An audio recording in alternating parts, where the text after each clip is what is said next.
My best friend locked me out of our company. He forgot I owned the patent. After a 72-hour coding marathon to save our launch, I came back to our shared live work loft, and my keycard didn't work. My best friend and co-founder, Leo, met me at the door. "We're buying you out," he said, not meeting my eyes. "The board wants one face for the company. You have 1 hour to take $50,000, or you get nothing." I just nodded and said, "Okay." Then I walked away. I didn't yell. I didn't fight. Because for 2 years, I had been waiting for this exact moment. There's a certain kind of burnout that doesn't come from sleep deprivation. It's the exhaustion of watching your partner take all the credit while you do all the work. That's the kind of tired I was when I stumbled back to the office at 4 a.m. I'd just single-handedly rewritten a corrupted database that would have sunk our entire company. So when my keycard flashed red, I wasn't just tired. I was ready. Leo stood there in a crisp, tailored suit. Behind him on the whiteboard, my name was already erased. "Keycard's not working," I said. "Right," he said, taking a sip of coffee. "There's been a change. The board and I have decided to restructure. I quietly secured a majority stake from the last funding round. They backed my vision." He slid a piece of paper across the table. $50,000. More than generous considering you're basically just a coder. I'm the one who built the brand. I stood there, the smell of stale coffee clinging to my hoodie. I looked past him. My monitors were disconnected. "But you're our company." "Okay," I said. I turned around and drove off into the pre-dawn city. I checked into a hotel and slept.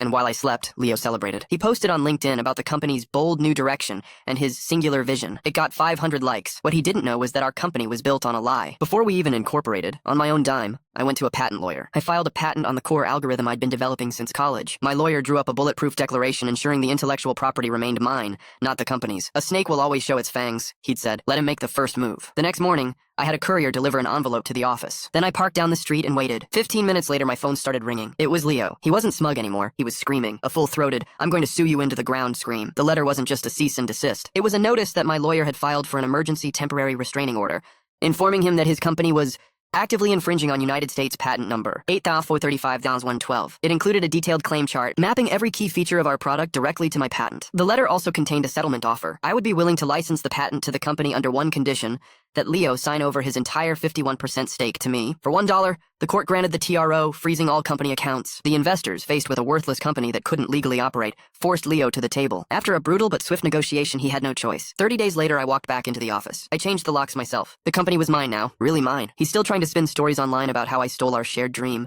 I don't care. I'm too busy running it.